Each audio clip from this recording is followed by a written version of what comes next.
কি নাম আপনার? হ্যাঁ কি নাম আছে? নামটা কি? ওনার নামটা কি? নামটা সুধিছে আপুনি কিয় নকয়? কি কি নাম?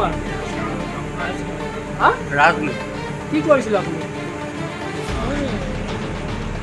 আগত আপোনাৰ 2 বছৰ আগত আপুনি জাল চাৰ্টিফিকেট বনাই নেকি? নাই দাদা এইটো ক'ব নোৱাৰোঁ কাৰণ চবৰ আধাৰ কাৰ্ড বাৰ্থ চব ক্লিয়াৰ হৈছে।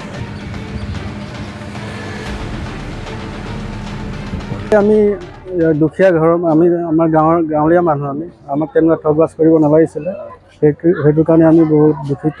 যোগজনৰ বিৰুদ্ধে আগতো তেনেকুৱা কেছ আছিলে কিবা ৰেলত? আছে, ৰেলৱে টিকেটৰ খেলি মেলি আছিলে, পিছত ল'ৰাজনো ঘৰ দোকানখিনি চব ভাঙি হেৰি কৰিলে, ৰাইজে উচ্ছেদ কৰিলে। তাৰপিছত আকৌ তেওঁ এবাৰ ভুৱা চাৰ্টিফিকেট বনাইছিল, জন্ম চাৰ্টিফিকেট। কিমান লৈছিলে আপোনাৰ তাত? 1700 টকা ল'ৰাৰ ন? ল'ৰা চাৰ্টিফিকেট আৰু কি কাৰ্যহাৰ দিছে আপুনি? দিয়া হৈছে। কি আহ্বান? উচিত শাস্তি পাব লাগে যাতে আৰু ভৱিষ্যতে যাতে এইবিলাক কৰিব নোৱাৰে। ভালেই হৈছে, একচুৱেলিটো হ'ব লাগিছিলে।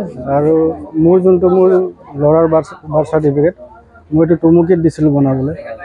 টুমুকিৰ তেজপুৰৰ মেডিকেল হেৰি আহিব লাগে, নামটো আহিছে গুৱাহাটী। সেইটোত অলপ ডাউট আছিলে মোৰ, হ'লেও পিছত লাহে লাহে গম পোৱা গ'ল যে এইটো 2 নম্বৰীয়া হয় বুলি। কেনেকৈ গম পালে? এইটো আপোনাৰ মোবাইলত গুগলৰ পৰা হেৰি কৰিলে, চাৰ্চ কৰিলে মানে অৰিজিনেলটো দেখায়, কিন্তু 2 নম্বৰটো নেদেখায়। তাৰপিছত আপুনি আৰক্ষীক জনাব? আৰক্ষীক জনোৱা হয়। আগে পিছেও কৰিছে নেকি তেওঁ?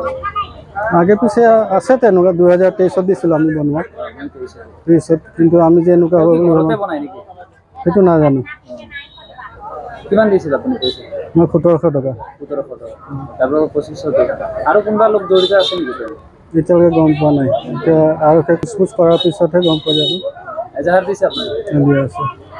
কি আহ্বান জনাব? এনেকুৱা ধৰণৰ কাৰ্যসূচী কি আহ্বান জনাব? এইটো বহুত বেয়া হৈছে। এতিয়া এটা হেৰি কি বুলি কয়, যিবোৰ সৰু বাচ্চাৰ মানে মোৰ ল'ৰা চাৰ্টিফিকেটটো মানে প্ৰথম বনাওঁতে চাৰ্টিফিকেট অলপ খেলি মেলি হৈ গৈছিলে। খেলি মেলি হোৱাৰ পাছত মানে মই ভাবিলোঁ, গম পালোঁ যে মই চাৰ্টিফিকেটটো ভুৱা বুলি। তাৰপৰা তাকে বনাব দিছিলোঁ, মানে বনাওঁতে সিহঁতে আকৌ কেনেকৈ বনাই এতিয়া চাৰ্টিফিকেটটো মানে ভুৱা হৈ গৈছে। সেইটো কাক দিছিলে বনাব আপুনি? মইতো দিছিলোঁ হেৰি দুলাৰী হাতে দিছিলোঁ। তাৰপাছত দুলাৰী হাতে দিছিলে ইয়াক এইখন ইয়াৰ হয়। কিমান লৈছিলে টকা? 25 টকা লাগিছিলে। 2500। কেনেকৈ গম পালে আপুনি এইটো ভুৱা বুলি? কেনেকৈ গম পালে মানে গম পোৱা নাছিলোঁ মই। সেইদিনাখন এই ৰোহিত ভুজেল মোক ফোন কৰি ক'লে, মানে বাৰ্থ চাৰ্টিফিকেট কিবা ভুৱা হৈ আছে, আনি মোক দিবিচোন বুলি ক'লে। মই আনি দিলোঁ। আনি দিয়াৰ পাছত ক'ৰবাত লৈ চেক কৰিলে।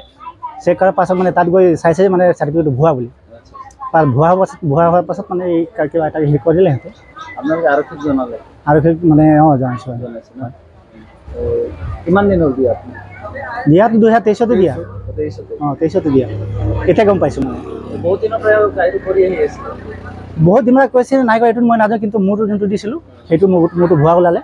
আৰু এই ক্ষেত্ৰত ভুৱা ওলাইছে। বহুত মানুহে কৰিছে? বহুত মানুহে কৰিছে নেকি এইটোতো নাজানো মই বাৰু।